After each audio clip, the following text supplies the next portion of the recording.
Oh, thank you. You did. Oh, yeah. That's the real cylinder, that's okay. Dave. I know where I was on the thing. I make these things, they're so small. Because I gave you my only comment. Yeah. Oh, sell them? Oh.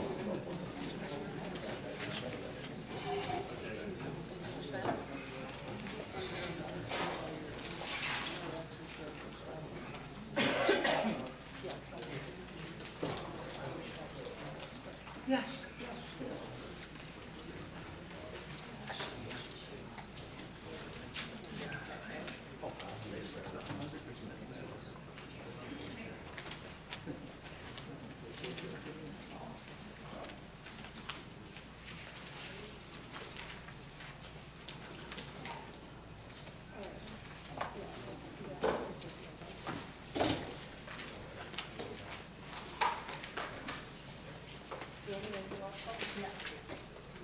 Good evening. I'm going to open the meeting at this time. It is 7:01 p.m.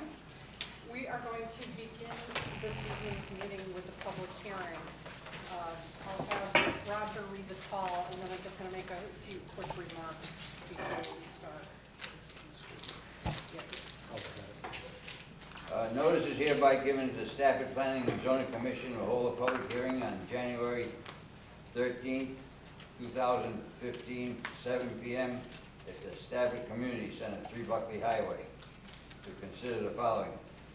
Site plan application number 14-127. Applicant is Zaremba Program Development, LLC, and the owner is David Bakayaki. Construction of a new Dollar General store at 111 West Main Street, map 48, lot 86, zone LB and A.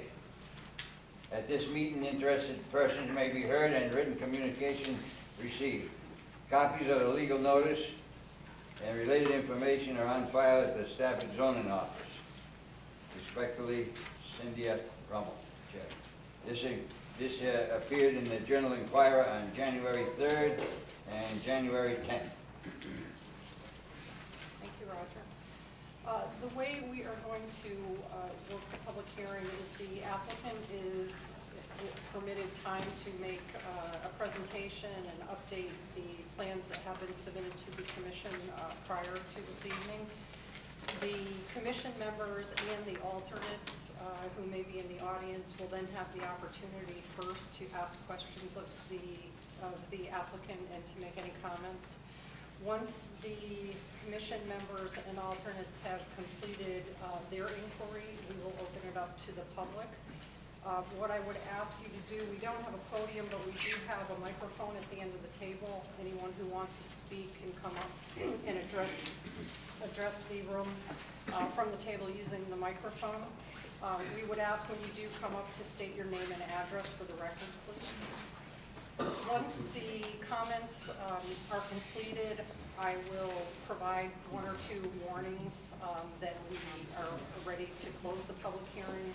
Once the public hearing is closed, no more comments can be submitted or provided, but I'll give you plenty of warning for that. So with that, could we have the applicant, please?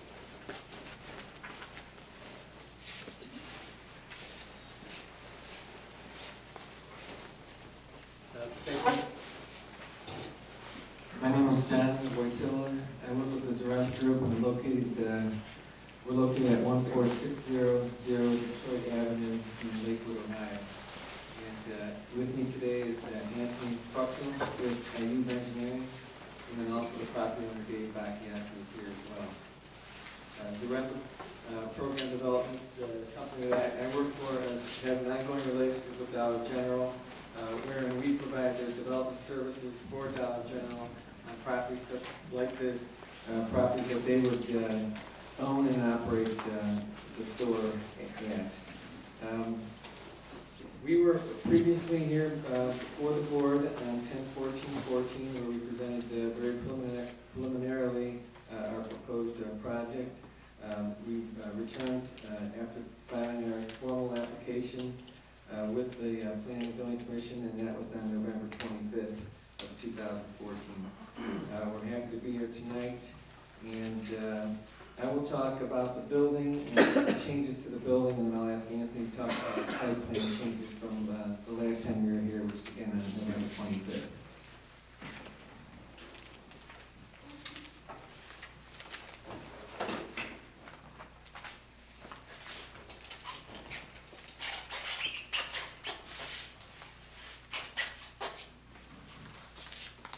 Hopefully everybody can see that. Again, that was, my intent was to just talk about the changes that was made from the November 25th meeting. So I wanted to talk about the main entry feature was raised slightly.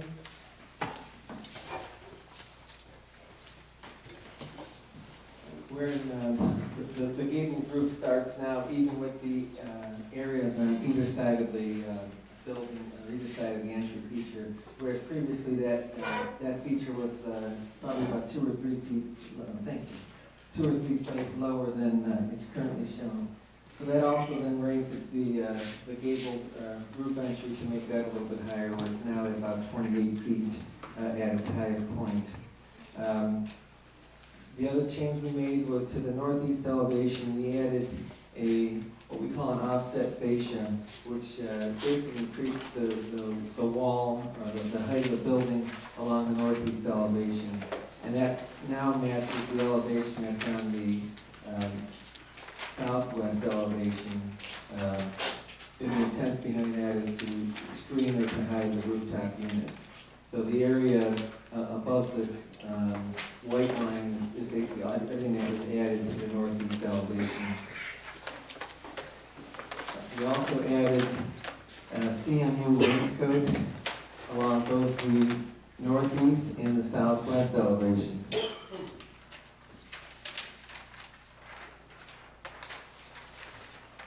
So the wainscot would be the 3'4" base material, which is a CMU product.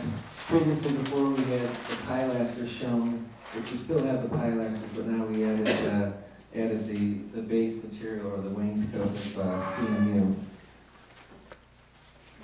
We also clarified the CMU, which is keep note number 24. What we're proposing is a integrally colored split face block unit. The color we specified is different because now it's an integrally colored unit, and it's what we're proposing is MC086, which is Bellis Brown, and that's manufactured by Jolly Concrete Products in Danielson, Connecticut. We changed the rear elevation. Previously we had a metal siding material. We replaced that to match the siding on the other 3 or 4 elevations. And it's a Certainty siding. Cedar Boards XL is the type that's manufactured by Certainty, and it's the same color that was previously shown on the other 3 elevations, which is the Desert Tan. So all 4 elevations have some of the siding. The front gable roof has the least amount, and there's some on the 2 longer walls, and then the rear elevation has that same siding. So all in all, the design is very comprehensive, where it's continuous, where we have similar 3 or 4 different materials that are used throughout the building. And I believe that's it. So with that, I'll ask Anthony to come up and talk about the site, and certainly we'll both be available for questions. Let me ask you a quick question, if I Sure. could, before you. The CMU, the concrete block, did you say it was a natural color or it's paint? It's an integrally colored unit, so it's It's a coloring they put in the job. Yes. Yeah, I Yeah. know what you mean. Yeah. Okay, thank you. Sure. Because I think in a previous plan, it was painted, correct? You are correct. And our Yeah, we building have, inspector, town engineer, and our zoning enforcement officer, and you worked together to, that's that correct. was one of their issues. That was one of the comments that they made, and we've changed that. Before it was a painted with a Sherwin-Williams paint color, but now it is integrally colored. May I have a question on number 16? On the next map, number 16. The HVAC units mounted on the roof. I don't see where they have been shielded from view. I know that's the rear of the building. Right. Oh, I don't think that I'm wrong. Actually, it's not the rear, it's the side, the side of the building. No, and I'm also talking the rear. For the recording. Is that, am I correct? That the HVACs are visible from the Yeah, but it's, northwest? yeah, I'd like to address that, and I'm glad you brought up. There are 4 rooftop units, so if you look at the back, you'll see they're about at the third points, where Right. you'll see there's 2 that are seen, and then there's 2 in the same location, but more towards the front of the store. So if you look at the side view, you'll see 1 there, and you'll see another one there. So there are 4, but with the luxury of computers, you're actually at the height, you'll never be at that view looking at it because you're at the height that, you know, because it projects this way. It's not a view looking like a person would be looking, taken with the back elevation. You're looking as if you're up at the height of that area looking back. So if you can see how far it's set back from the, I'm sorry, here's the back of the building, from the back of the building to that point, you're standing here, you'll never see that because of the sight line. And what about the homes surrounding? So Maple Grove, would they see the HVAC units? Well, I would, perhaps if they're up at, like a 20-foot high, in their house looking, they would, you know, probably see it. They'd probably see that, yeah. If they're up at, you know, on their second floor of their house, I would guess they would see that, yeah. And on the, Nancy, I'm sorry, you need to use the microphone for the recording. oh, I'm Okay, sorry. Same for the other commission members, please, thanks. So on the, yeah. So you're saying that you will see it on the northwest elevation, the number 16 is the 2 HVAC units, and you do see them on the southwest elevation side, the truck side? Now, what do you mean by the truck side? The parking lot side. The parking lot side? Parking lot side. So that would be in view of any traffic coming down the hill from Main Street? Would you see any of them? No, again, because they're located inside, and they're located, you know, towards the center of the building. So, you know, again, if you're up at the 19-foot high, you might. If you're in a car, you're at 3 feet, or 2.5 feet. If you're in the parking lot, you won't see it. If you're walking along the street, you won't see it. But the If homes, you were on this roof looking, you would see it. but if the homes located on the side and the back could have the view of the mechanical with this If they're on the proposal? second floor, they're. Absolutely, okay, thank you. Sure. A question for you, on the same vein, you added what you called a offset fascia to the northeast elevation to block the mechanicals, because you felt they were visible on that side, but they would not be on the southwest side. Would that be a reasonable assumption? No. Why did you add the offset fascia?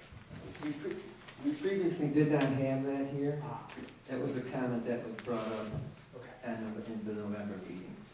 We had always had that at the 19-foot height, so now we have both sides at the 19-foot height. Okay, so that was the purpose of the offset fascia. That's correct. Okay, thank you.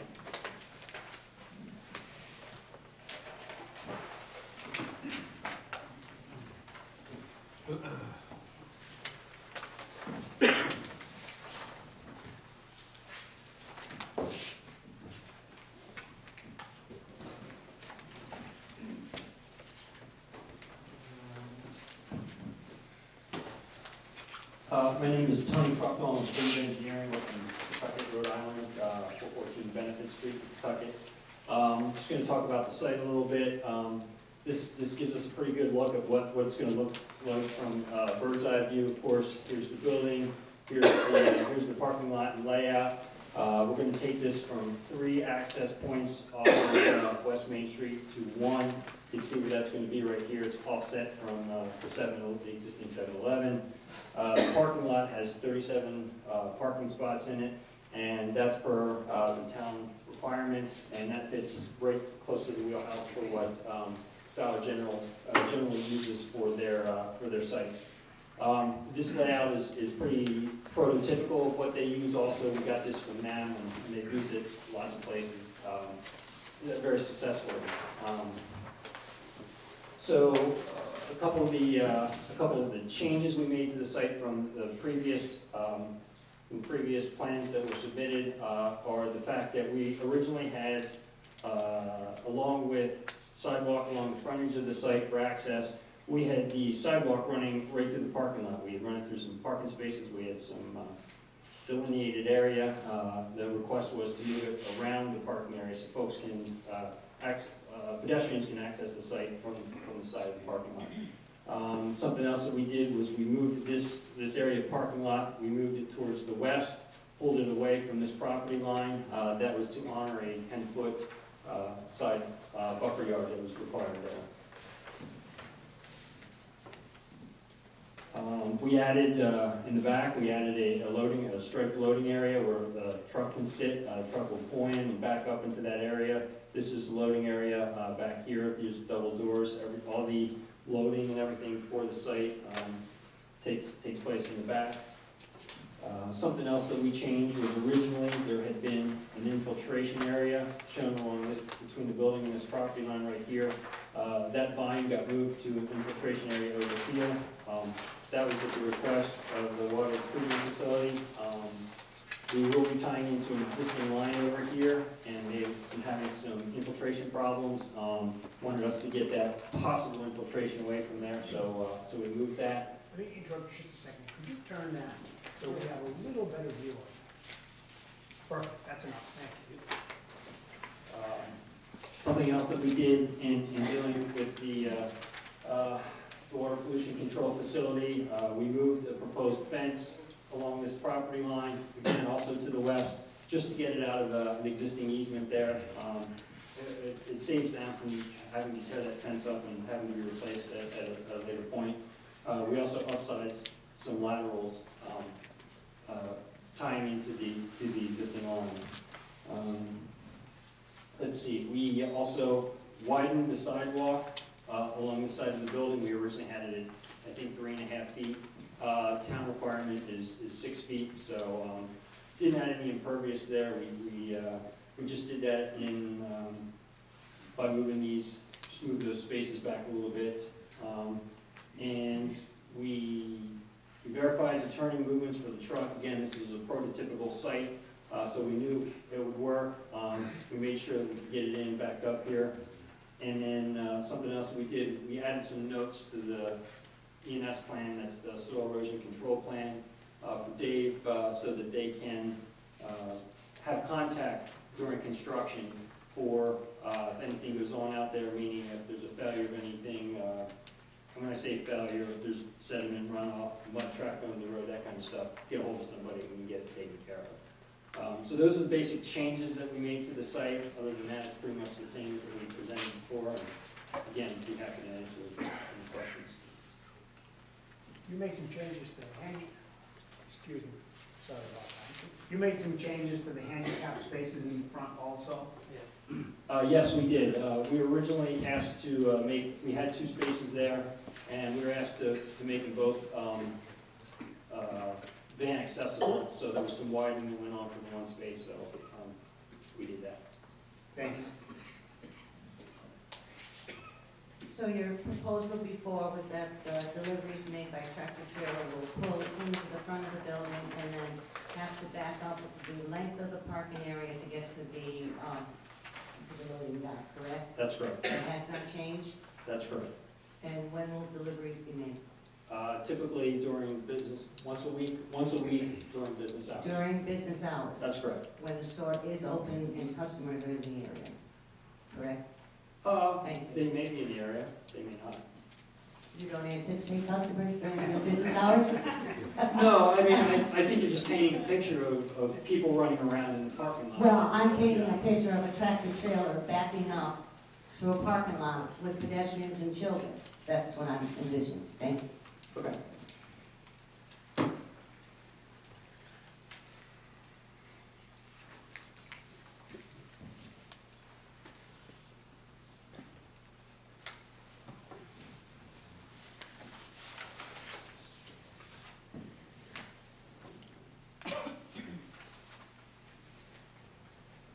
Tony, could you address the traffic? I know you didn't conduct a traffic study, but you looked at the traffic issue, correct? I sure can, yeah. We did a summary using the ITE, that's a standard engineering practice for determining the traffic coming out of the site. And it basically shows that the peak hour traffic, that would be in the morning or in the evening, is 25 vehicles. So that means, worst case scenario, you've got 25 people coming in and out at any hour. According to Dollar General, their average through the day is about 10 trips a day, and that 25 trips on this road doesn't trip any triggers for a light or any sort of controlled intersection other than a stop.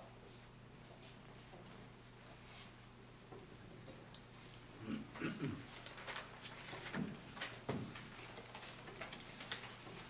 we have any other questions or comments, Doug? Can we have the drawings back up for the building itself? I'm curious about it. Is that drawing? Your drawing is totally different than the one that's what I wanted to see. That's revised, Doug, since the set you had. These colors have all been changed? That's actually due to our printer in our office, the 11 by 17. Okay. I've been That came up in our meeting. Couldn't figure out what the difference is. No, that came up at our meeting. Oh.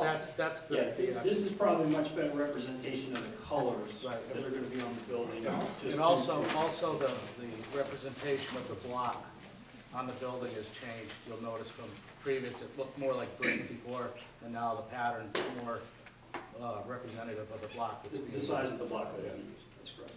The front of the building, the lower drawing, on the front, right by where your fingertip was, it says item 10. Right? Right there, right? Yes. Now, in your schedule, that says standing seam roof. And that's not part of the roof, is it? That's just reference to the very top of that section. Right, but in your schedule, of course, it's part of the standing seam roof, and in the next drawing, that's what the roof really is, a standing seam roof. But this, What I'm saying is your 10 is not the same on both drawings. They have the same set of notes. On that drawing, it points to, no, the drawing below, 10 points to the roof. That's I believe that's the top of the parapet of front. Is that what it is? That's It's just the top of it, not the face of it. Okay. So it has a roof as well as the building, same as the building. I thought this was the piece that sticks up. Just the front face of the cover of that. Yeah, that's not a roof, right? In the sense of a roof. Yes. Well, it does have a roof, the thickness of that. Okay. yeah. I understand where you are.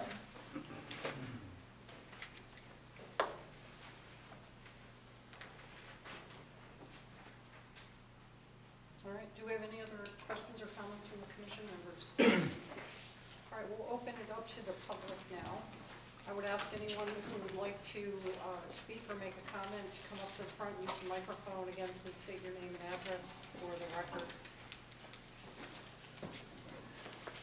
Ed?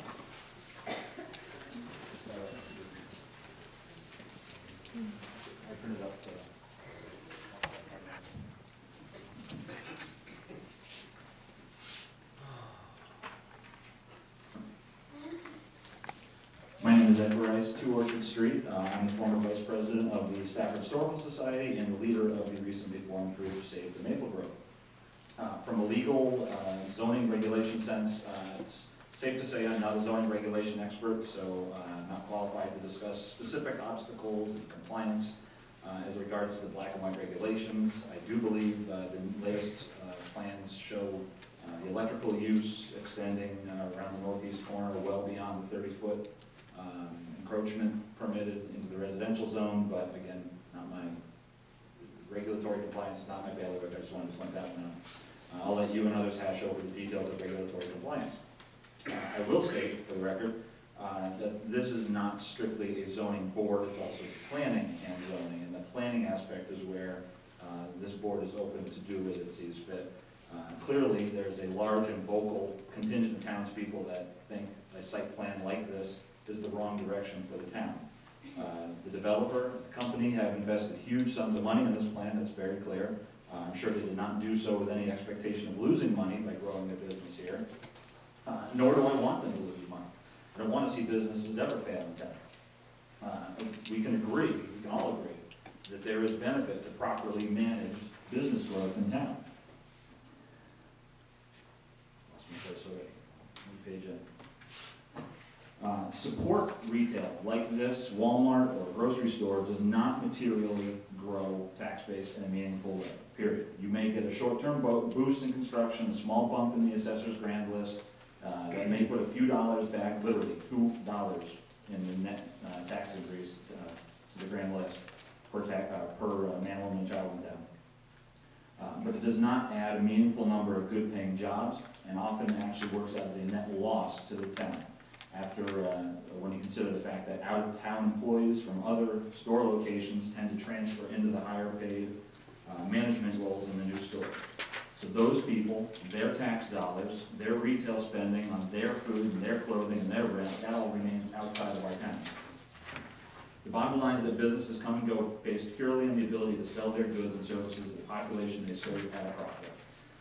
The better businesses we want, the more attractive that population, our population, needs to be to those businesses. The truth is that businesses, the large and small, select their future locations based on two key financial criteria: current and projected population density and the median income of that population. Those factors, which define the financial health of the population, grow and improve when there is growth in the industrial and professional sectors. Things that bring outside dollars into our town, that bring hundreds of high-paying IT and engineering jobs into town, and that's what has to be our focus, not collecting a dozen minimum wage jobs at a time. One of the things that actually helps a town like ours to have a unique value proposition to outside visitors, companies, investors, and future residents is the history of the town itself. People see historic artifacts and elements as destinations they want to come to. They want to see them preserved. This comes not only from people on the street, but it goes right up to the governor's office, the State Historic Preservation Office, and the Connecticut Trust for Historic Preservation, all of whom cite historic preservation as a unique engine for economic growth. I'll speak as fast as I can. Stafford, being one of the state's oldest towns, the nation's first resort with the Springs, and home to a unique and growing blend of racing, industry, arts, music, and more, the town has got to capitalize on this. The growth on Main Street in the last 10 to 15 years is staggering in comparison to the relative decline seen in so many other towns. Somehow we've bucked that trend entirely, so it's obvious we're trying for big new things. So managing that growth effectively is key. I'll add this as it affects the Maple Grove building, so everyone understands where we are on that. The current owner's situation is that the property is worth more as an empty lot, as opposed to having this building, one of the most historically significant structures in town on it. Sadly, the fact is, this building is coming down. It is being taken down. But I'm pleased to announce that with the owner's extremely generous cooperation, it is being deconstructed in a historically sensitive manner, and we are in the process of actively preserving this building for future use. In much the same way that the one-room schoolhouse up in Heritage Park up the street was saved several years ago. I strongly believe that the Maple Grove will rise again. But we cannot rely on a situation like we have now to save us in the future. We can't go through this process again. We've got to find ways to give historically significant properties and artifacts not only better protections, but also to have more value in real dollars. To that end, draft ordinance for the creation of a historic advisory committee has been filed with the Board of Selectmen with a request to be on their next available meeting agenda. And this committee will pave the way for strong historic commissions with meaningful historic districts and protections at both the municipal and state levels, and not simply shove the problem to you folks and make it yet another zoning regulation buried in 100-plus pages of conflicting, overlapping, confusing regulations. I'll close with one last little piece of history. 10 years ago, there was a huge effort in town undertaken to limit the square footage of any new commercial structure in town. And while that decision still has supporters and detractors, it is nonetheless the law of our town. And just as you're required to uphold that law, you should also uphold the intent and reasoning on which that law was created. In short, if a single 100,000 square foot building selling low-cost goods and undermining numerous local businesses in the process would not be allowed, why then would we turn around with open arms and welcome 10,000 square foot buildings that do the exact same thing? I'm not saying there aren't places for some of this. We clearly need lower cost, higher quality basic grocery and clothing retail options. Far too many of those dollars are being spent outside of town already. The same could be argued for specific dining options, like a sushi place. Sporting goods, nightlife, the list goes on. And I'm not saying we should have a goal of becoming Mystic or Avon or Northampton overnight. I'm saying we need a clear plan that serves the town best and doesn't simply let the 5 or 6 largest landowning families in town sell the development of our town to the highest bid. Thank you.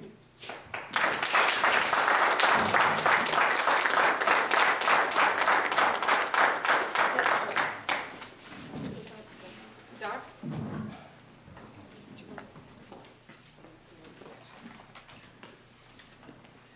I'm Becky Preston, and I live at 6 Hillcrest Drive. And first of all, I'd like to say, I know it's a public hearing, but it's a shame that it was only in the paper a couple of times. I didn't see it on the website, I didn't get an email about it, but that's just an aside. I am the current Historical Society Vice President and belong to the Maple Grove, Save the Maple Grove.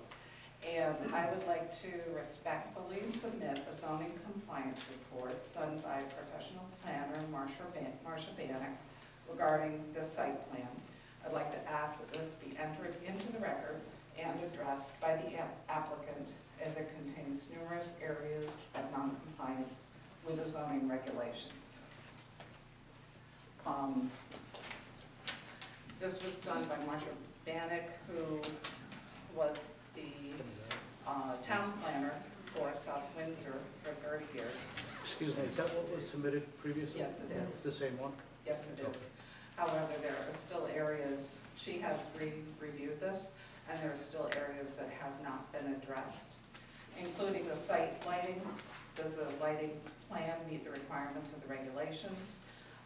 Usable lot area, 50% of lot without wetlands. Documentation that there are no regulated wetlands. Drainage report indicates that USDA soil survey maps were used to determine soil types. USDA soil maps are produced at a very small scale and are not suitable for use on a site by the site basis. Skipping over several things. Relationship of entrances and exits to flow of traffic on public streets. Adequacy of access and circulation of vehicles using the building. No documentation of whether this requirement has been addressed. Note, the State Department of Transportation will need to issue a curb cut permit since it is a state route. However, DOT will generally not issue their permit until after the town zoning commission has issued its approval. Requires 1 shade tree for every 50 feet of frontage. Same along sides. Submitted plan does not appear to recognize this requirement. Arborvitae trees along the east side are not shade trees. Parking lot landscaping. Submitted plan does not appear to recognize this requirement. Sides of building visible from the street. Is either side visible? Plan shows a row of arborvitae spaced at 10 feet on the center along the east side of the building. For interest screening, arborvitae or thin trees will not make an impact on the appearance of the building from the street. And sanitary sewer line is on the adjoining property. Survey map indicates it is unclear whether there are rights to use the sewer line. Should be clarified prior to approval. Thank you. Thank you.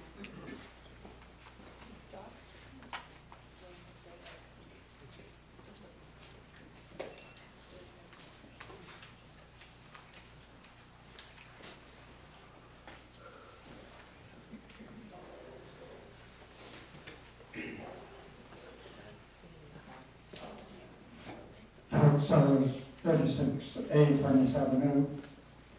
Most people in this room, I think, know me. I believe that any new business should be welcome as long as they get everything in order, and from what I saw here tonight, it seems to be. I think they should be welcomed the same way that I was welcomed about 50 years ago, although some of you might have changed your mind by now, but that's okay.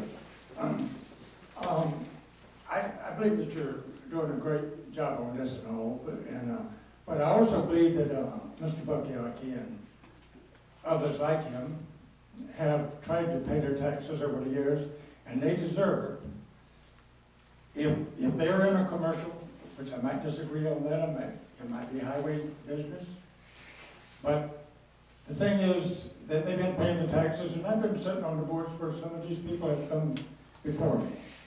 And every one of them is honest about it, and we try to be honest. But we should give everybody the opportunity of selling their property for what they want. We should not stand in the way, if they can do it, as long as it's done legal. But my main reason for coming here is that we should welcome these people that want to come in to us as neighbors. And having said that, I, for one, have a reason to be a little bit grateful to the Dollar General, because not that it has nothing to do with the site plan, but it has to do with one human area. My brother's wife is 52 years old. She has been dying for a number of years now. But it is truly a neighborhood store, and in the neighborhood where she is, the managers and people in the store have went out of their way to make sure that she had the name brand products that she needed. And by the way, you can buy Italian bread there if you want, not $50, but $10. And they have been out of their way, and they have helped her through, and the family, through a great tragedy period. They have always made sure that she had, in this case, ocean spray, anything in that line. So I believe if we welcome these people in, and I'm sure that they can pay the taxes, if not, I want them the money for the right interest. And I think we can all be neighbors, and I want to thank you for this opportunity.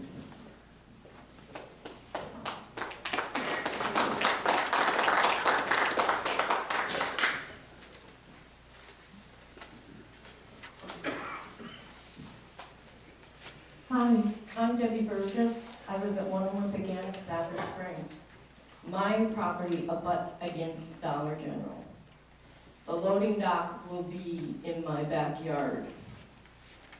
Whether day or night, I'm going to hear the trucks. I'm going to see the lights during the day, I'm going to see the lights at night. I'm going to have the traffic. I'm going to have building. I don't know where the garbage is, where they're gonna have the trash cans. I didn't see it on the thing. I see they have shrubs putting up against my property. They're closing in my property, where I like to have it wide open. As far as the value of my home, I don't think anybody would want a dollar store in their backyard. You know, I had no say over,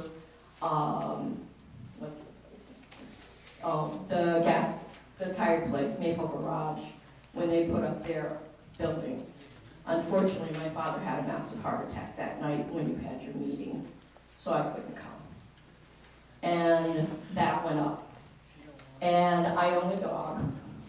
Everything echoes off that building. I can imagine when another building comes in. My dog is probably gonna end up barking too, even with the shrubs. The other thing is traffic getting out of Olympic Avenue. I'm worried about that. It's hard enough as it is. With that corner that comes from downtown, there's a bend there. Traffic comes around there so fast that in a matter of seconds you can get hit. Even if you're really, really careful, it can happen. And more traffic I've noticed off my back deck, because I sit out there quite often. Lot of traffic stops with the police and everything catching the speeders, which is great. The other thing is it's sad to see Maple Grove building go down. I love that building. I worked in that building. It was beautiful inside and out. Unfortunately, it's coming down. And I have nothing against David. David's a wonderful guy. I've met him, and he's a sweet man. He's a sweet guy. He really is. He'd give the back off. He'd give the shirt off his back for people. He really would. It's just that I think the Dollar General in Stafford has other places they can put up. People's is going out. They should be able to move into there. Family Dollar is moving to a different store. They could knock down the wall and make it even bigger. Maybe they don't want to lease, I don't know. I think Big Y is still leasing those properties. I worked at Big Y too. They have the parking lot already set. They have, you know, the size of the building, I'm sure would fit their building. They have a bus company that has parking spaces that could be helped. Bacchus Motors, maybe these people don't want to, you know, rent to them or let them buy the property, I don't know. Bacchus Motors is becoming a very bad eyesore. But these are buildings that already have parking lots. These are buildings that, you know, have delivery places behind them where they can get easy access and out. Here, like, I'm sorry, I don't know your name. Mrs. Rivetto pointed out that this truck may be coming in during the day and night. You have cars parked there. If you have a truck driver that doesn't know how to back up, which we've seen them all, and also doing very quickly their loads, backing up quickly and everything, that's all I'm gonna hear is beep, beep, beep, beep, you know? And I really don't think it's right for the neighborhood. I really don't. So that's my opinion, and I thank you for your time.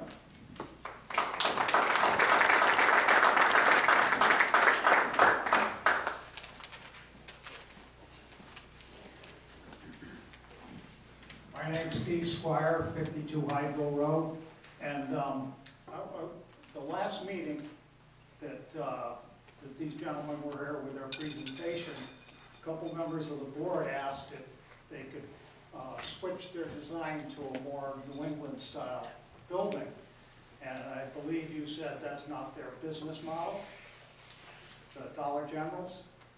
Well, I just drove by the brand new store in Vernon, and it's a beautiful New England style clapboard building.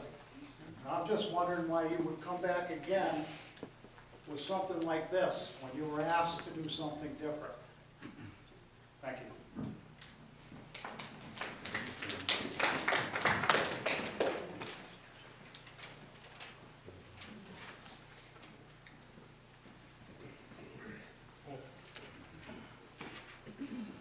I don't normally need a microphone, but if you want. My name is Mark Richens, 48 Greaves Road West. I have a couple of questions that I would first like to address to the commission. I don't know if a commission member would be best prepared, but perhaps the CEO could answer it. This particular application for 111 Main Street for the type of use in the local business zone, is a public hearing required for this application? No. So the commission is doing this just solely to allow the public to have more information and possibly input? You're right. Okay, well, I want to thank the commission for that effort. Does this application have to have action by the full commission, or could it have been issued from the Planning and Zoning Building Office? It could have been issued administratively.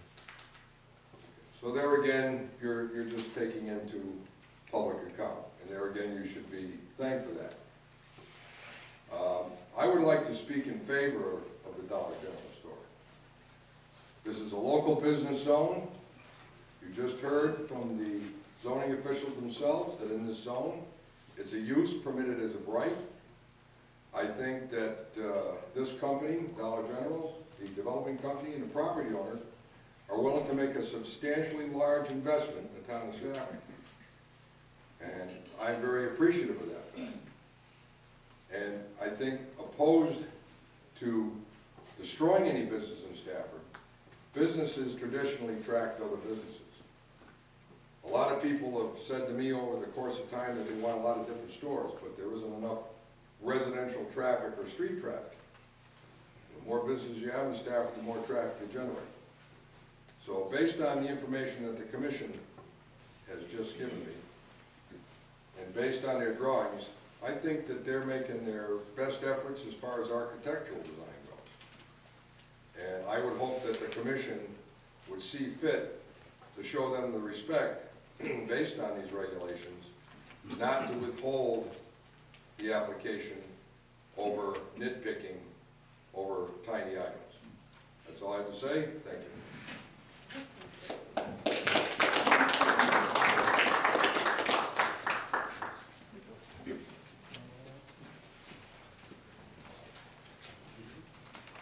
Thank you. My name is Dan Burnett Pollock, 37 Church Street. I'll apologize now. Public speaking is not my thing. I don't agree that they put forth the best effort. I don't see it. It looks exactly pretty much the same as it was last time. Did they adhere to the zoning and architectural guidelines that are outdated? They might have, but this is a high-profile, controversial site from the get-go.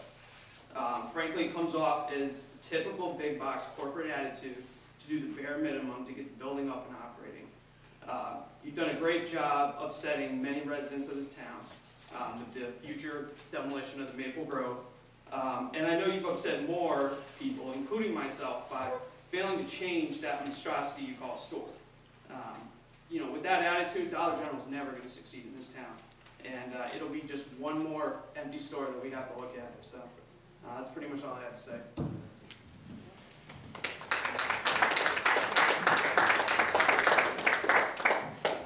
I'm Patrick Susi. I live on 135 Colburn Road, but I'm the abutting owner of two of the lots here.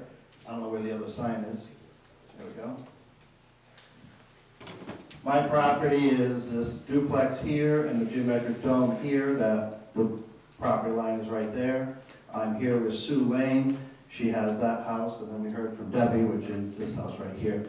So our concern is basically we'd like to know what type of lighting we're dealing with. Are we going to have lights on all during the night? Are the lights on timers? Is there some type of lighting regulation that's going to control what kind of lights we're facing with on both the northeast side and that's the east side. So we'd like to know about that. Also, the dumpster is back here, I assume. So can we address the dumpster situation as to, you know, do we know when it's going to be emptied? Is it going to be fenced off from the rest of the property so that we have, you know, no unsightly dumpster? The tree line is also something that we're concerned with. We just want to make sure that we have proper coverage for the tree line. And again, the delivery is a concern. So if you guys could address those three questions about the lighting, the dumpster, and the tree line, we'd appreciate it.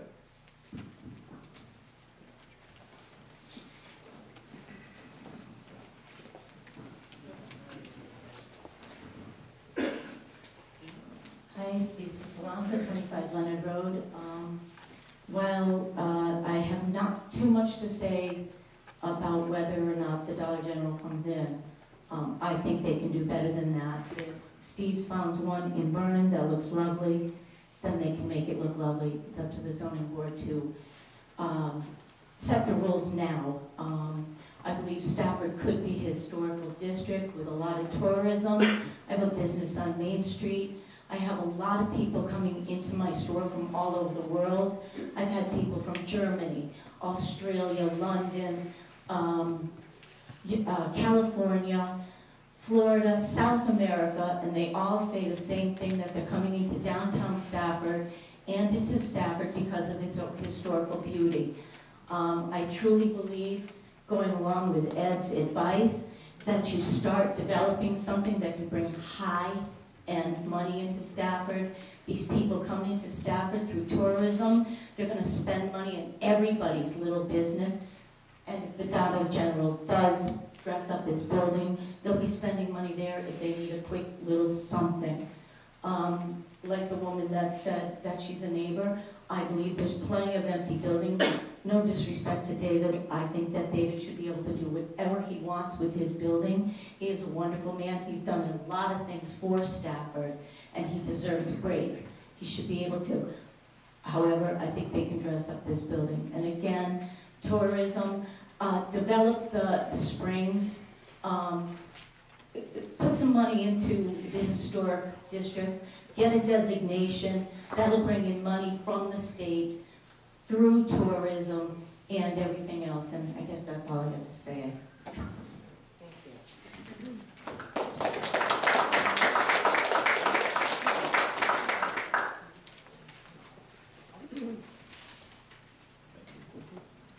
My name's Alan Bolio. I live at 2 Conklin Road. I've lived in Stafford my entire life.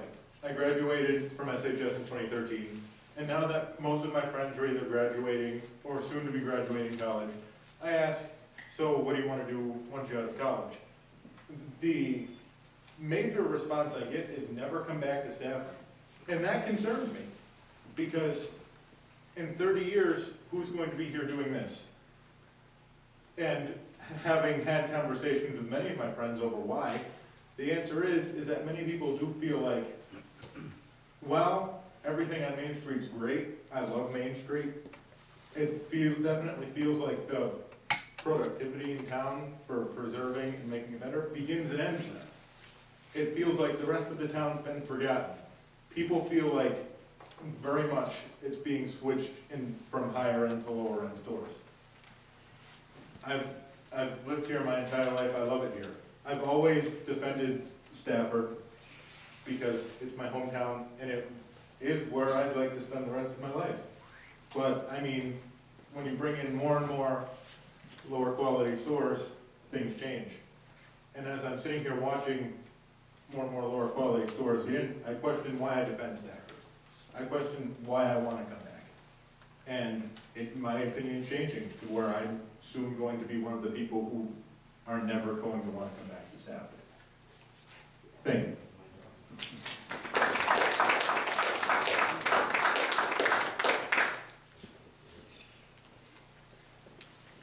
Is there anyone else who would like to make a comment? Yes.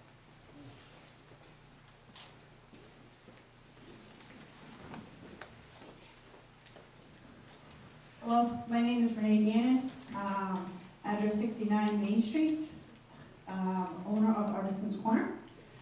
I personally do not feel that Dollar General is the right thing for this town. Definitely not in the place per se.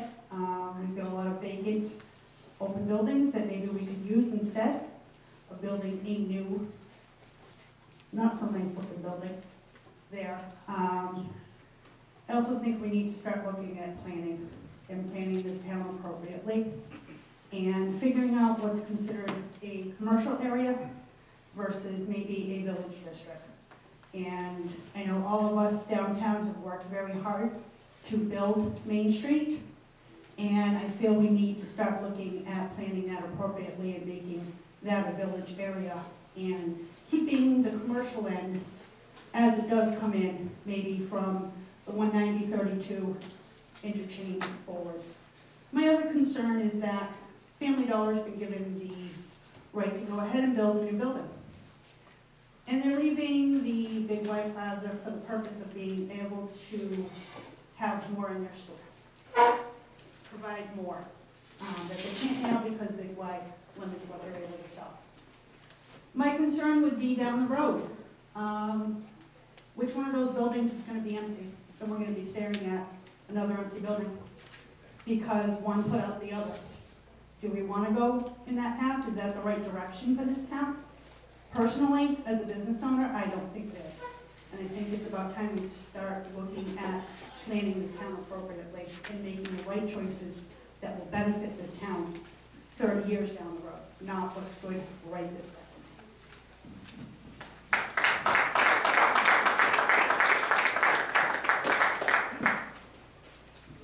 Yes, my name is David Burgess. I'm at 1 Olympic Annex. I have one question for you. This is my backyard. You don't realize that the fence is not the boundary. There is a 3-foot mark because of this tree being one of the original oak trees, or maple trees, from the original maple grove that is on my property. It is outside my fence on the corner, but it is my property. The actual marker is outside, and this area that you have here is not going to allow me to maintain the outside of my fence. You need to address me with that.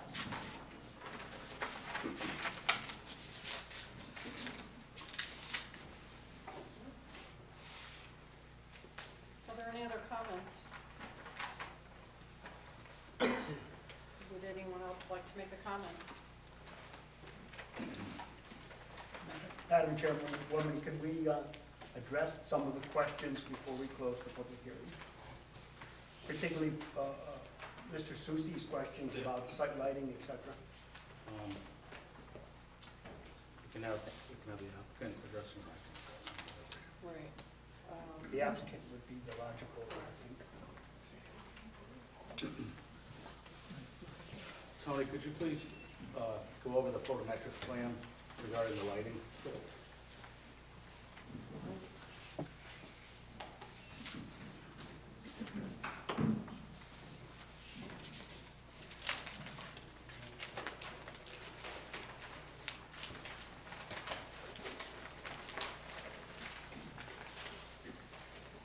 Okay, so we did a photometric plan for the lighting. So basically, there's a couple of site lights located around the property, here, here, here, here, here. There will also be wall packs on the building around on this side and on this side. There's no lighting on this side. There's no lighting on this side of the building here. And the photometric plan, we have little points that show the intensity of the lighting. There's no lighting on this side of the building at all. There's nothing that crosses that property line, and there's nothing that crosses this actually, there's nothing that crosses any property line. There's no lighting that can be seen across where the light spills onto the adjoining property, which is the ordinance. And no, this does not take into account the trees. That would be, the other questions were the dumpsters and your tree line. So the dumpsters are located right here, and they are enclosed. There's a 6-foot-high wooden Trex enclosure the whole way around those dumpsters. They would be serviced just like the dumpsters and anywhere else in the community during business hours during the week. Question about The tree line. One second. Mr. Susi, could you be more specific in what you were asking? Yes, we're curious as to the type of tree, the height of trees, and, how far apart they were going to be spaced along the building. We had along this side of the building here, we called for arborvitaes, only because we recognize that there's supposed to be shade trees, but there's an existing power line there, and we have to control that a little bit. We could put the shade trees in there as required, and then you end up worrying about whether they get up into those power lines. The arborvitaes, they're not quite as big around. They grow together, so they form a fence line. They form a very effective screening from one side to the other. These trees out in front here, we have those called out as shade trees. I think they're red maples, I'm not sure. There's a planting schedule in the plans. And was there a fence also in the trees, or is it just? Yes, there's also a 6-foot fence along this property line and along this property line.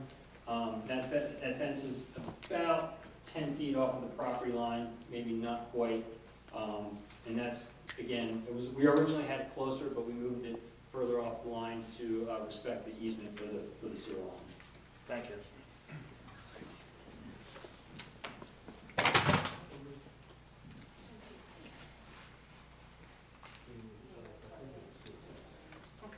any other questions or comments from the audience? Going once? Important you speak now, because once it's closed, as the chairwoman has said, no new information can come to us from the public, from anyone in any way to influence our decision. I have a little information.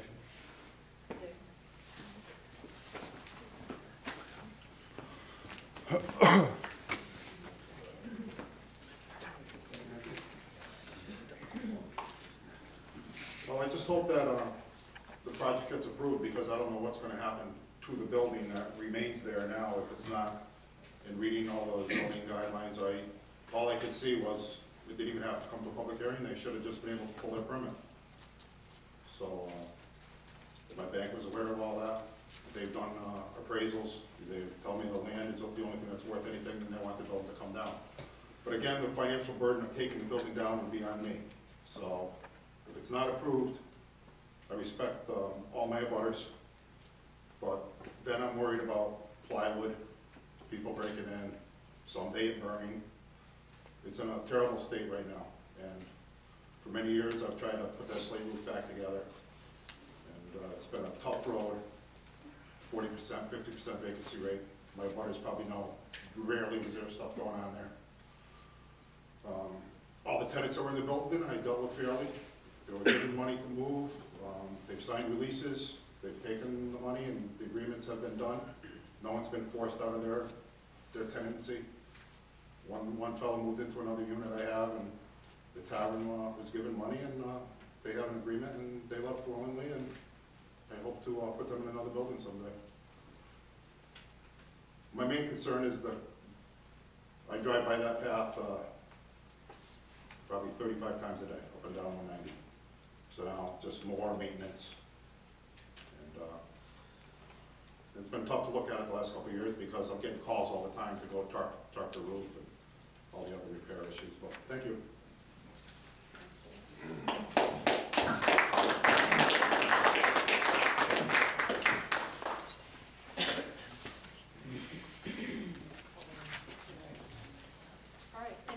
Any other questions or comments from the audience? All right, hearing none, we will close the public hearing at this time.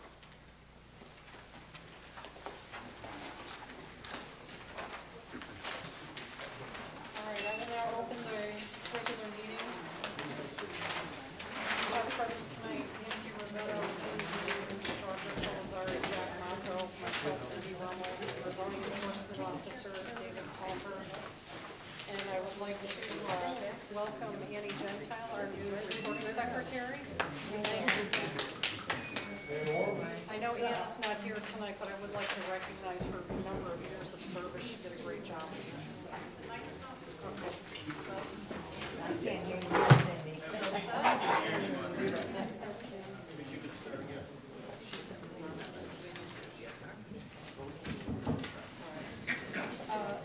First item, I'm sorry, we also have our alternate Doug Fassett in the audience, and we had an alternate Chris Gross, but I think he may have left.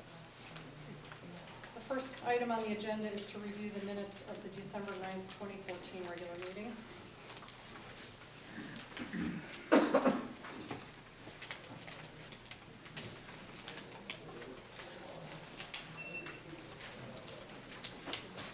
I'd like to make a motion to approve the minutes of December 9th, 2014 regular meeting. Excuse me, I would second that, and the last minutes of Ann Monahan's, and they were excellent as always. All right, is there any discussion? All in favor? Aye. I abstain. Roger abstained. The next item on the agenda is discussion and possible action. Site plan application number 14-127, applicant Zaremba Program Development LLC, owner David Bakayaki, construction of a new Dollar General store location, 111 West Main Street, map 48, lot 86, zone LB and A. I make a motion, Chairman, to deny without prejudice the application of Ziemba Program Development LLC to construct a Dollar General store located 111 West Main Street, map 48, lot 86, zone LB and A for the following. The applicant has stated that deliveries made by tractor trailers will enter the parking area in the front of the store and then proceed to back their trailers the length of the parking lot to the rear of the store to the loading dock during business hours. This, I believe, does not provide for the safety, health, and welfare of the citizens of the town of Stafford relative to our parking regulations 3.31, 3.33A, and state statute, Chapter 8, Section 8-2, which states, this commission has the right to regulate the conditions necessary to protect the public health, safety, convenience, and property value. And this commission's statement of purpose, which is to promote the health, safety, and general welfare of the residents of the town of Stafford. Additionally, the applicant has not followed the intent of this commission's architectural regulations and suggestions. I second that motion.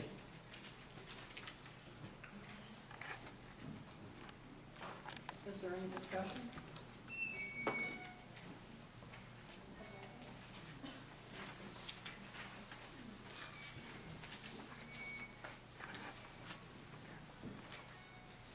Hearing no discussion, all in favor?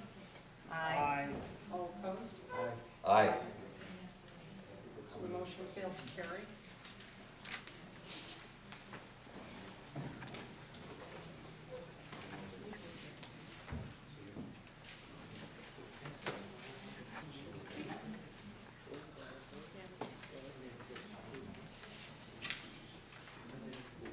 What was the vote? 3-2. The vote was 3-2.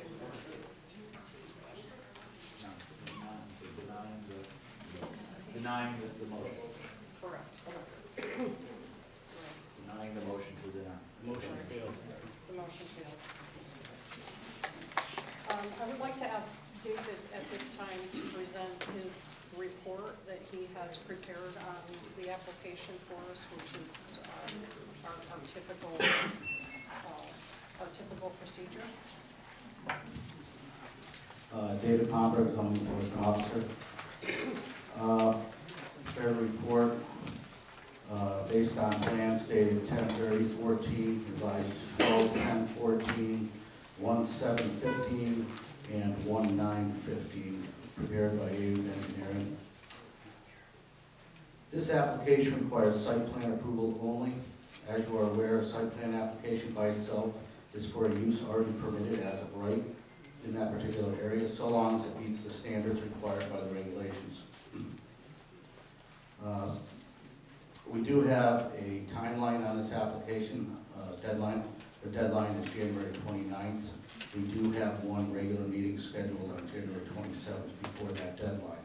If this application is not acted upon by the commission by January 29th, it's automatically approved. There are no inland wetlands on this parcel or any activities within the upland review area. No inland wetlands are identified within 100 feet of the site on the town's inland wetland mapping. The acting chairman of the Inland Wetlands Commission has approved an inland wetland permit for non-jurisdictional activities. In regards to traffic, this application does not meet the threshold of requiring a traffic study by Connecticut DOT. A traffic study for this application is not required by the regulations. However, the commission may request one. Lieutenant Duncan has indicated that this is not an area of high number of traffic accidents. Traffic movements will be similar to those that presently and previously exist at the site. The proposed plan indicates one curb cut versus the 3 that presently exist. An ITE trip generation for the site has been submitted by the engineer. Prior to commencing any construction, this application, the applicant would be required to obtain a curb cut permit and an encroachment permit from the Connecticut DOT. And as was mentioned earlier, it is standard that the state will not entertain reviewing any applications until it's approved by a local commission. All proposed sanitary sewer work has been approved by the WPCF consultant. We have a memo that was approved at the meeting by the commission last night. This parcel is serviced by public water. As indicated on the plans, this parcel is located in two zones, LB, local business, and Zone A, general residence. The majority of the parcel is in Zone LB. This situation is addressed in Section 2.20 of our regulations, interpretation of zoning districts, and 3.04, lots in two zones. And this was addressed at the last hearing as well. But retail use is permitted in Zone LB. This use, i.e. the building, projects into Zone A as shown on sheet C1, a distance of 26 feet more or less. The off-street parking and loading facilities that encroach into Zone A are also less than 30 feet, and that are a permitted use in Zone A, as indicated in Section 4.22. It is also indicated on the Alta ACSM survey showing existing conditions that a gravel parking area and trash enclosure presently exist within the Zone A and are used in conjunction with the present use. This parcel conforms to the zoning standards of Zone LB. Parking. The quantity of parking conforms to the zoning requirements. These spaces include 2 handicap spaces. Both are van accessible per a commission member's request at the previous meeting. The loading space required, 12 by 45, is indicated on the plan. A concern has been raised relative to parking being located within side yard setback. The regulations do not prohibit this use. The side yard setback only pertains to structures. However, a 10-foot buffer along the side yard is required, and that is provided in these latest plans. A sidewalk is proposed along the frontage of the property, and a walk connects to a bike rack and the store entrance on the east side. In addition, it's not listed here, but in addition, there is a proposed easement for constructing a sidewalk on the very southwest corner of the site between the Maple Tire and the driveway. Site lighting. The photometric plan included in the application by Orion Energy Systems demonstrates that the proposed lighting conforms to the regulations. The proposed pylon sign and building mounted sign conform to the sign regulations. The storm drainage analysis will be subject to Connecticut DOT as part of the required encroachment permit. This report indicates that peak runoff rates are decreased in post-development for all storm events, and the groundwater recharge is incorporated in the design. The town engineer has approved the drainage design. Aesthetics, architectural elevation views have been submitted for the application, and I will leave that to the commission's discretion. I do have 2 potential motions here. I don't know if you want me to read those or not. If you could just go over the suggested conditions for. Okay, one motion is to approve, and obviously the other motion is to deny, just for guidance to the commission. Under potential motion to approve, I have several conditions that approval will be subject to. One is submission of 2 complete sets of approved paper plans to be submitted to the zoning office and Mylars of particular sheets to be recorded in the land records by the applicant. A formal easement in favor of the town of Stafford for the purpose of constructing a sidewalk as indicated on the site plans shall be prepared and recorded in the town of Stafford land records by the applicant. That's the corner there I just mentioned. A pre-construction meeting held on site with the contractor, the town engineer, WPCA representative, zoning officer, and public works director prior to any activities. A final as-built survey showing all structures, pins, driveways, and final floor elevations, landscaped islands, as well as spot grades shall be submitted to the zoning office and be recorded in the town of Stafford land records by the applicant. A zoning permit shall be obtained prior to the commencement of any site work or change of use. The project shall be constructed and maintained in accordance with the filed plans. Minor modifications to the approved plans that result in lesser impacts may be allowed, subject to staff review and approval. Any modifications to the proposed drainage or grading for the site plan is subject to the approval of the town engineer. Additional erosion control measures are to be installed as directed by town staff if field conditions necessitate. And by acceptance of this approval and conditions, the applicant, owner, and/or their successors and assigns acknowledge the right of town staff to periodically enter upon the subject property for the purpose of determining compliance with the terms of this approval, and that all required landscaping shall be adequately maintained, and that if there's any additional conditions that the commission would want. Cindy, Chairman, and Dave Homburg, You also quoted here, under our regulation 4.65, the criteria for approval. The criteria for approval, 4.65. You listed all 10 criteria that they must follow in order to get approval. I put your attention to number 8.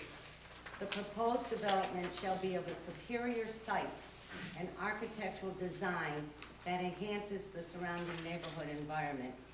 And number 10, the proposed development shall have a positive impact on the overall economy of the community and produce a fiscal benefit to the town of Stafford. I think the purpose of a public hearing was to get the input from the townspeople. And I believe that the input we heard tonight did address both number 8 and number 10, about the architectural design of this building not being what they believe could happen in that historical site. And number 10, has proven, and it is a proven fact, that the overall economy of a retail store such as this does not improve the economy of the town, but in sometimes does cost the town money. So you wanted us to reference everything, and I am referencing 4.65 criteria for approval. Number 8 and number 10, they do not follow that criteria. Nancy, with all due respect, I don't think that we've had or seen any evidence with regard to a negative economic impact of this development on town of Stafford. No, I think what you have to do is to go by statistics of other towns with a similar type of retail. We don't know what the impact would be with this one. What we have to do is go by the stats of other towns and retail stores such as of this type. And also, it has been stated here by many in the audience that the architectural rendition they have shown is not of superior quality that enhances the neighborhood. I believe that the public has indicated that this evening.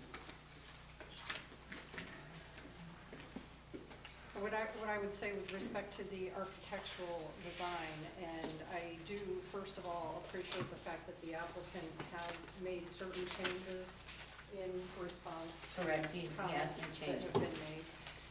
When we are talking about enhancing the design of enhancing the architecture of the surrounding neighborhood, what we're looking at is Bacchus Motors, 7-Eleven. I know you. The tire store. Right. And the neighborhood. This, I have been on this zoning board 20 plus years. Those buildings were all erected prior to our regulations relative to architectural. They were produced and approved by this commission by Richard Shaw. Those buildings were erected prior to these regulations. And at some point, we need to adhere to these regulations and architectural building designs in order to move forward, so that we don't have a Bacchus Motors and a Maple Tire and buildings that are not really aesthetic to the eyes. We are a planning commission, not only zoning. And I believe in the planning to move forward, we need to at least try to adhere to the intent of our architectural regulations, which do need to be enhanced. But at this point, under the criteria for approval, 4.65, they have not met that criteria. That's my opinion.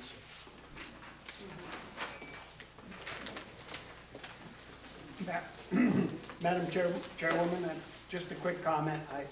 I want to congratulate our zoning enforcement officer, Dave Fomberg, and our building inspector / town engineer, Dennis Milanovich, on the work they did with Dollar General to bring it up to where it is now. It's not enough for me, but they did do a lot of improvements by working with the contractor. And I just want to give them credit for that. So I will share that we did have a meeting last Thursday with the engineer, Dennis, and myself. Dennis had a fall this afternoon and had to go to the hospital, so he was supposed to be here at the meeting, but he's not here. But we did address all the issues that were raised. And in regards to the aesthetics of the building, Dennis's big concern was, originally the plans called for the painted block, and he requested, and they accommodated by changing it to the block that they have a sample of here tonight. In regards to the rest of the building, he did ask for ratios of masonry to siding. That was, I think that's in, I have that here somewhere. Do you have a copy with you, Tony? Actually, no. But just showing that it you know, percentage-wise, it basically, it does meet our exterior requirements. But as far as the material, building materials cited in the aesthetics section. Yes, materials. Under the materials, architectural guidelines. Also, in regards to the traffic, he did not express concern with the truck movements within the parking lot. In fact, he pointed out that it occurs across the street at 7-Eleven, at Basil's Restaurant, at Advanced Auto, and gasoline deliveries to the other gas stations in town. That was his comparison. So I'm not putting words in his mouth. That's what was expressed at the meeting, and I just want to bring that to light because he's not able to attend it tonight. It's your understanding then that, from an engineering standpoint, he was okay with this? Yes. Because we don't have anything in writing, but he would have said that tonight if he was here. That was the plan. I understand. Have you heard if he's okay from the fall? He was still waiting as of Emergency room or something? That's sad. Madam Chairman, seeing that they seem to abide by all of our regulations, I'd like to make a motion that we grant the application for the construction of the new dollar store at 111 West Main Street, map 48, lot 86, in zone LB and A. And do you wish to have the conditions attached that? Yes. Okay, that would include the 10 conditions that David. Dollar General. David wrote. Do I have a second? Second. Any further discussion? All in favor? Aye. Aye. All opposed? Nay. Nay. Okay, motion carries.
next item on our agenda is discussion of Reddington Rock Riding Club annual edition.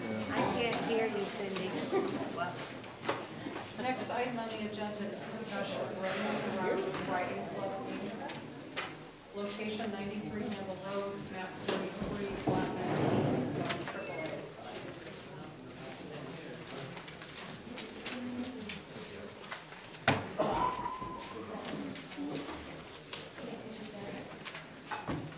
Okay.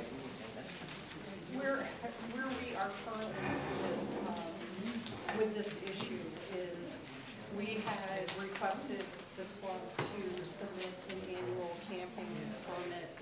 The club had done so and then subsequently withdrew. That was in September. Obtained an opinion from the club's attorney, which indicated that they believe they are not subject to any further regulation.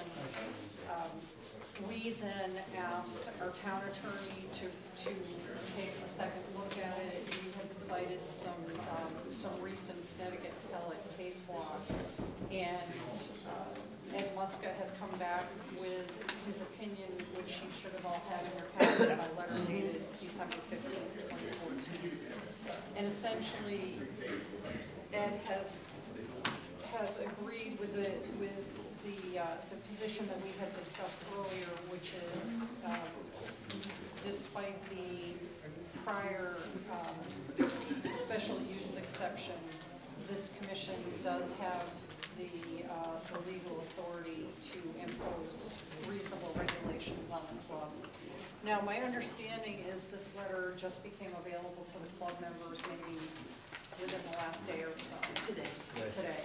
Okay. David also went to the site and confirmed that there are currently no campers permanently on the site. In fact, there's no campers there at all, correct, right now.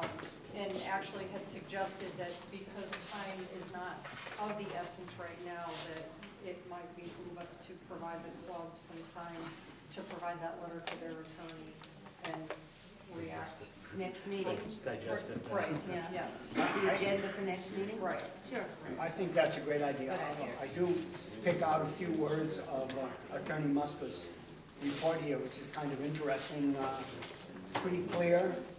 That is not the law. I highlighted his little sentence there, pretty powerful statement from our town attorney in reference to them saying that they're not subject to the regulations. Second paragraph, last line of that. Right. So I just wanted to make that comment, and I'm sure they're gonna notice it when they read it too. So I think it's great we give them some time to digest it, and we think also of what we want to do as a result of this. Because it's gonna come back to our lap, I would think, at some point. 27th, are we gonna put it on? Or Yes. wait? Yes. 27th. 27. We'll have you on the agenda for the 27th. I mean, I think it's pretty apparent what this commission has discussed. What the commission would like is for the club to adhere to the annual campground permit application. I don't think I'm out of line in saying really the one issue that we're concerned with is the buffer issue. You know, obviously you were brought to this commission's attention due to some issues with neighbors, and I'm not commenting on who's right and who's wrong. But all of our other campgrounds in town do have to adhere to a buffer, and I think that's a practical way of resolving, you know, some of the issues that you have. And I Anybody think, of the commission members have any other comments? I think we're all in support of the chairman on this, and the camping permit did not seem unreasonable to any of us. We're unanimous on requiring that. And as usual, we always would like to see a non-conforming use be conforming. That's the goal, that conforming use. All right, we'll see you on the 27th. Okay.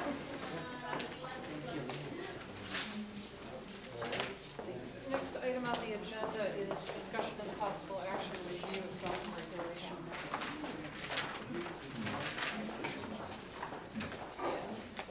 Cindy, I wanted to thank you for that letter to the Board of Selectmen on the Historical Preservation Advisory Committee, saying that we support that. We support the efforts to get that. Thank you so much for doing that. That's good. So, we have our regulations from last meeting. We're gonna go over, is that it? Right, we had, David had actually drafted some solar regulations for us, and I believe the energy committee was going to be looking at them. So? And there's some extras if anyone wants to see them. This has been through, these are solar regulations that have been through a few different groups already. Most of the work was done by Dave, and the highlights in yellow are what the Energy Committee worked on at their last meeting and their recommendations and ideas. I see they have strikeouts. Yeah, that was, again, the Energy Committee's idea to strike quite a bit of it out. Yeah, I'm sorry. Particularly talking about the thermal solar, because it's really not, especially with the large scale, it's not appropriate. We'll never have anything like that here, where you have a series of mirrors concentrating the sun for like heating a large water tower or something like that.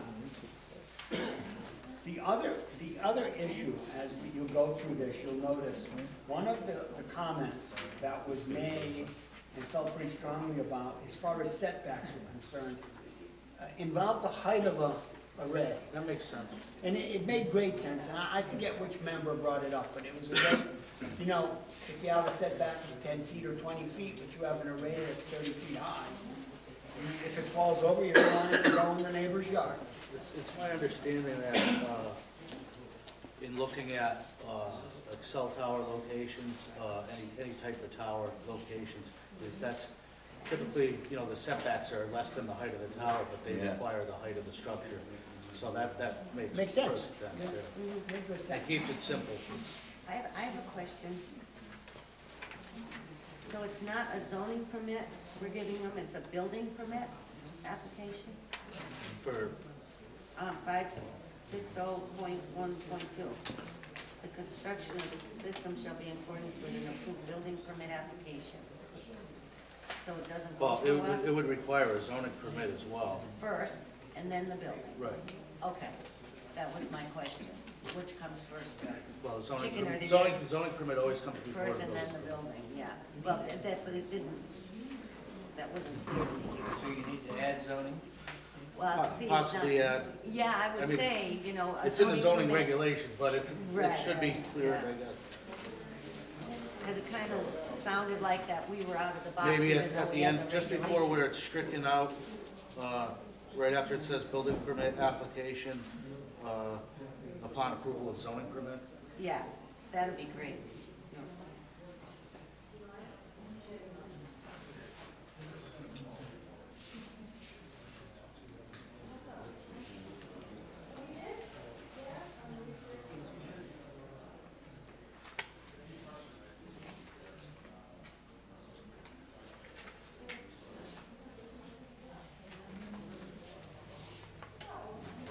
And I mean, you'll see that a lot of the strikeouts, and if you go to the second page, 5.60.1.4, ground mounted small solar energy systems, we struck a lot of it out.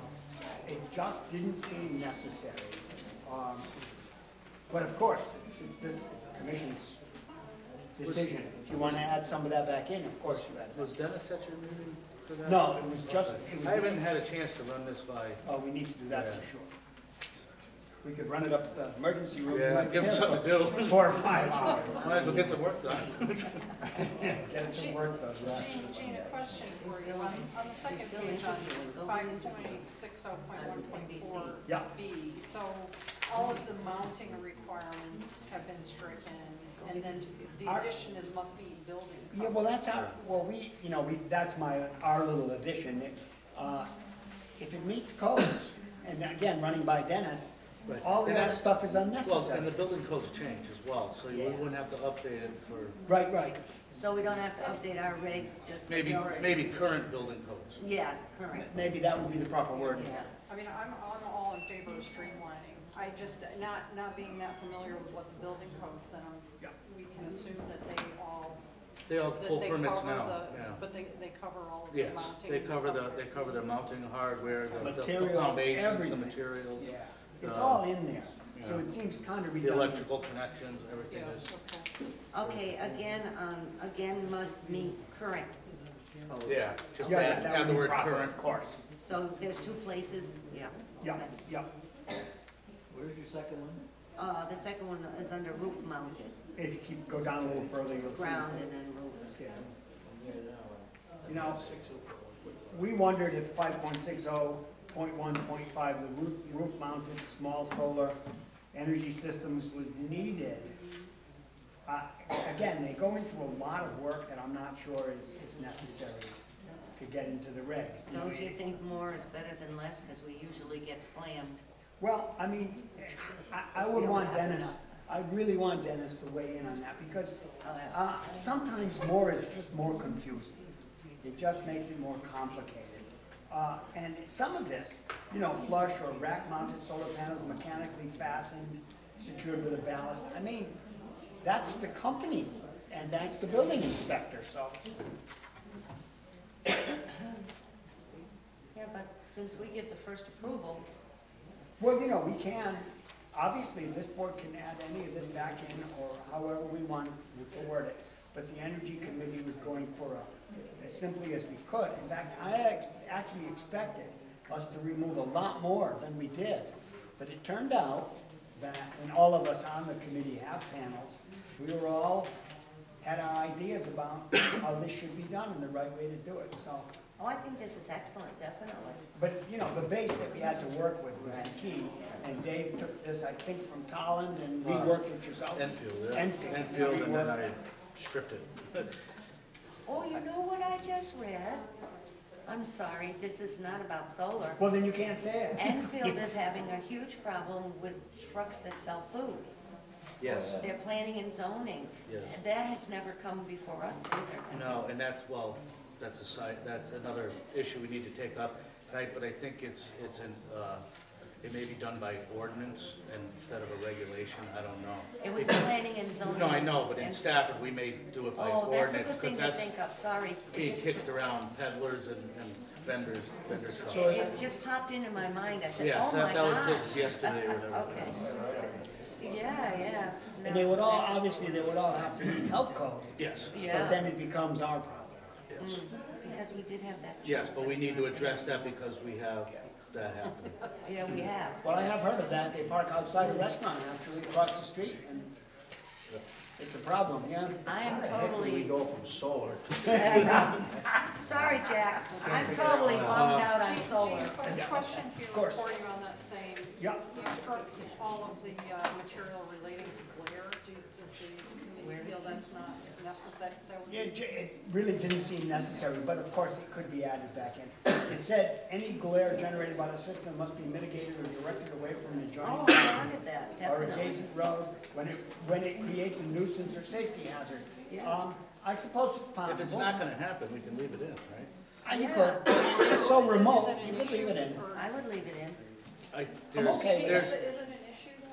I don't think so. It may be like an urban legend. to go out and check the glare? Well, if someone could make a Well, I'm complaint. saying. No, if someone could make a complaint. Yeah. A lot of people did raise that concern with Big Y systems. They did, the glare. And I have not seen any glare there. I want it back in too, No, Cindy. the way they're designed more and more, they Right. absorb rather But if than we- reflect. They don't want to reflect anything. Well, I mean, if we leave it in and someone wants to complain and we go out and I go out and That's look right. at it and it's resolved. If there's no You could glare, if there is absolutely- a glare, then it has to be. Then you better put a definition of what a glare is. Oh, You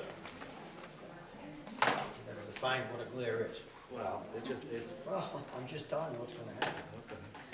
And the next it's a line, reflection of light into your eyes, Jack. and the next line, For some people, it D, might be bright, for some people that are blind, you won't even see it. we thought this was, What's a glare? I'm so glad you decided But to I'm just come saying. tonight. Oh, my God.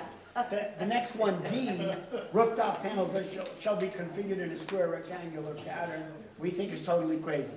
If you want to be able to use your southern exposure, Yeah. and I can think of most in town are not square or rectangular, you know, why? Take advantage of it. That section 5.60.1.5, when you get down to double I, what does that mean, maybe 8 feet for solar thermal? Okay, if you put in a way to heat hot water, right, heat water, I should say, with panels. There's a house in town right now, right up from the Maple Grove, that has them standing up. Yeah. And it's common to stand them up. You don't usually need more than a couple, 3 panels to produce all the hot water you could possibly want. But the original said they couldn't project more than 5 feet vertically. But we think 8 feet might be more practical, although very, very few people are doing this. What's much more common is a system I have at the house, which a lot of us have. You put in one of these new heat pump water heaters in the basement, and it uses electricity, but it's incredibly efficient. So using your solar panels, the electricity produced by your solar panels, all my hot water for 1.5 years now is produced by this heater. With the little bit of excess I had from my panels, I hardly noticed the difference at the end of the year. I just use regular solar panels to produce the electricity that produces the hot water. It's a very fancy electric hot water heater. It's the latest thing, very efficient. So, not many people, long story, not many people put the thermal in. But if you're gonna put thermal in, you need about an 8-foot height. That's the whole point of that. But it's vertical. It would be vertical, yeah. That's how they do it. Most of them. Straight up? Yeah, pretty much. Well, if not perfectly straight. You know the house up from Maple Grove? Yeah, they're in the corner, yeah. Yeah, right in the corner there, whatever, Center Street is that, or whatever, no. You mean the Dollar General? Yeah, Green. You mean the Dollar General? The Dollar General, Green Street there, yeah. That's been there a long time. Those are solar thermal. You mean the Put one those that in was in the soon, they bottom do of the that. top shop? What is she? I'm not positive, but probably, yeah. I don't know the So system. you keep it full all the time? I think what they do, and we're getting off topic, but I think what they do is it's a antifreeze system, can't freeze, and that comes back down, goes through a holding tank, and that hot fluid warms the water in the holding tank. So it's on your roof and it doesn't freeze, and it keeps moving with the sun. And let's see. Gene, just before we leave that page, Of course. going back up to the top, the ground mounted small solar system shall not exceed 15 feet, is that kind of a standard? I'm just wondering how you came up with 15 feet. Well, it was there. That was the Enfield one, and we left it, although I think Dave underlined it as, Dave had a question about what height. Yeah, that was stuff I wanted you to look at, so. Where are you now? Right on the Top of the top, page. Top of that the second total page. height of the solar Right energy hand system. side. We measured a couple ground arrays, and they were all under that. That seemed like a reasonable number, but it really isn't a scientific analysis by any means. So it might be something we need to look deeper into. Okay. I just don't know if it's kind of an industry standard or. Well, for a small array for a house or two, you wouldn't want to go very high. The higher you go, the foot of it has to be enormous, as Roger would know, the concrete in the ground, etc., because of the wind load is so enormous on them. So every foot you go up, you have the structure has to be beefed up on the ground, underground. And in most locations, you just don't need that height.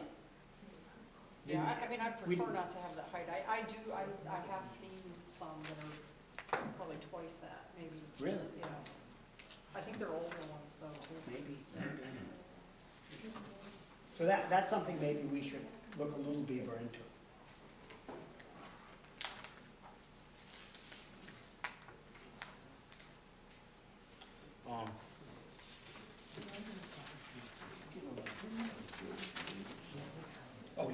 You know don't feel they need an operational maintenance plan? What'd you say, Dave? 5.60.2.5, the operation and maintenance plan.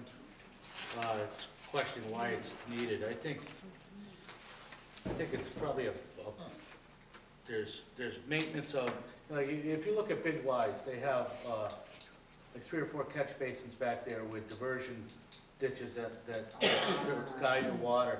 You know, if there's debris or, leaves from abutting trees, because obviously there's no trees there, but anything that clogs up the structures down, I think they should have a plan for maintaining that.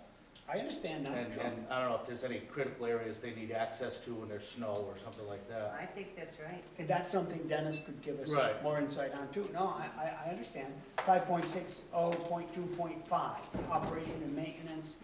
Plan, it should be there. There was a plan for operation and maintenance for the audience, and the Energy Committee wasn't sure if it was necessary. But on a large scale, and that's what we're talking now, is large scale. Emergency access, if they Yep. have to have fire trucks get in there for whatever reason. Sure.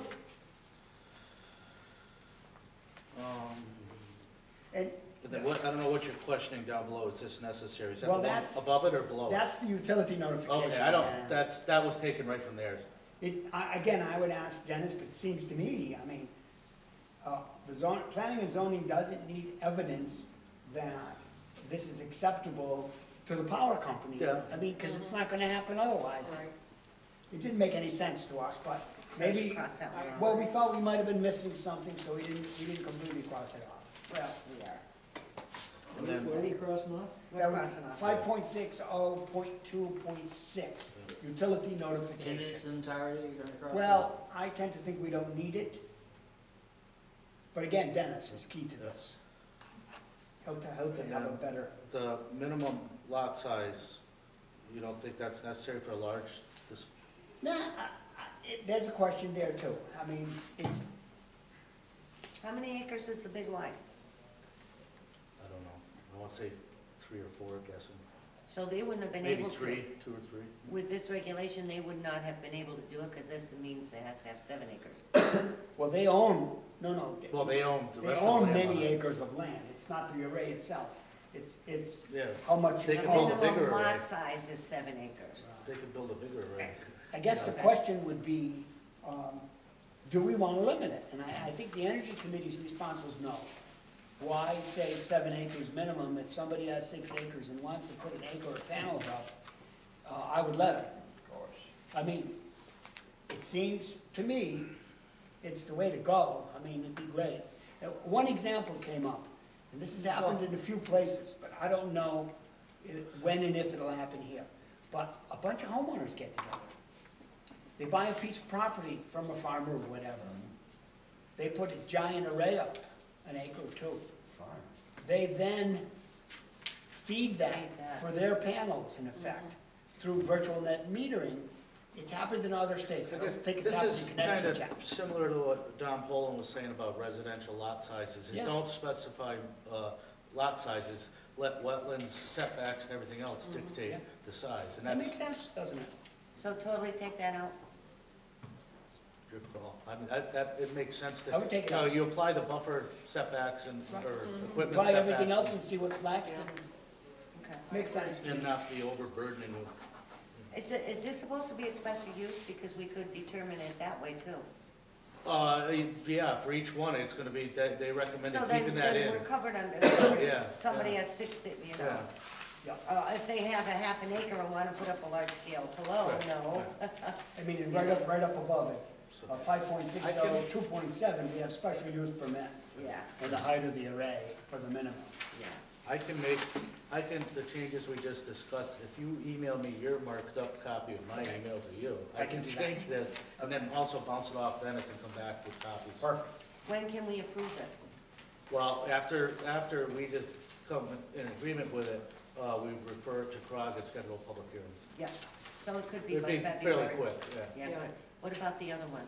I have a meeting with Don next Tuesday, 20th, next Tuesday, and hoping to have a proposed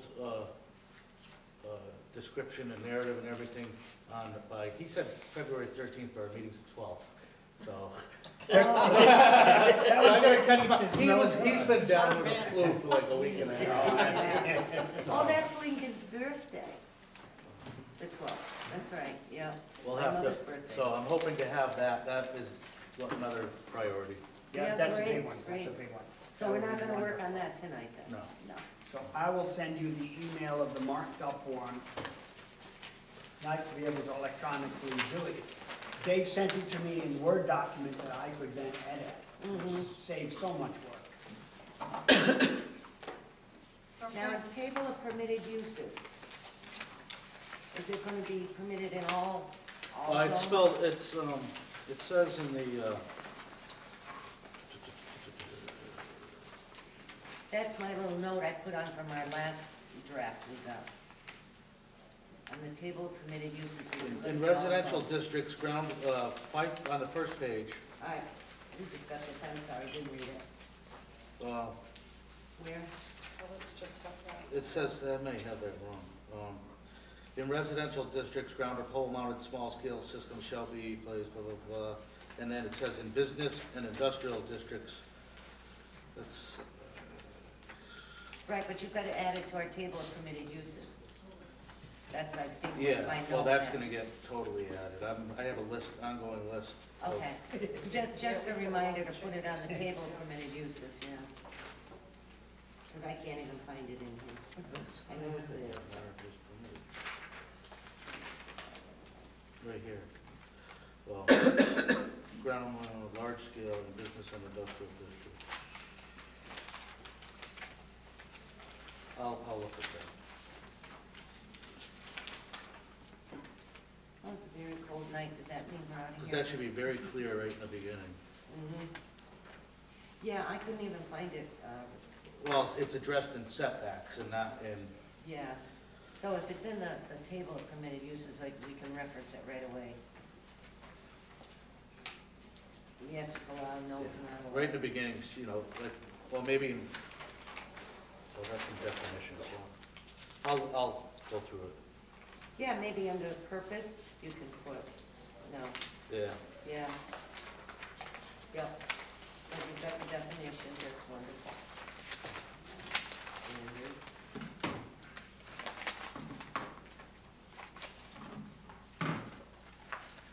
Well, Jean, thank you for the work you've done on this. Oh, happy to. This is excellent. Happy to help, and the committee was happy to be involved. And hopefully, our giant project continues ahead. A few glitches on the way we never expected, but, you know, see what happens. It would be great. All right, and we neglected to put new or other business on the agenda, so Pardon? I said we neglected to put new and other business on the agenda. Yeah, but we can't because of a special meeting. Oh, that's right, okay. The only other thing I will just add is that at our next meeting, we have renewal for Skyline Quarry. I'm gonna be visiting the site sometime. I don't know if anybody's interested, give me a call and I'll try to set up a time, but just only two, or go at different times if somebody wants to attend. I'll go up with you. Okay. Where are you gonna go? I don't know, I have to call them and to schedule it, give them notice. I'll check my calendar Yeah, why don't- and see, we'll make sure it's two of us that go. I mean, well, I can go up with Two at somebody a else. time. Yeah. Two at a time. I'll call their office and see what availability is. But right now, there's not too much snow cover, so it'd be good. I don't know what the weather's gonna be. How many can go? Only two at a time. Two at a time. But he'll go at separate times. Yeah, go at separate times, If you want. just so we don't have a quorum up there at the site before the public hearing starts. Two members, plus you. Yeah, 2 members plus me. I went up there 1 year with him. I'm the CEO. It's an amazing place. We have some signatures. Well, no, Roger hasn't done his motion yet. Motion to adjourn. So, All in favor? Aye. We have some signatures before we run out there. Yes. Don't run out yet. That's why I have to, No, I won't run. that's why I have to write stuff down all the time. it's ridiculous. And there's no 11. He's reference 11, there's no 11.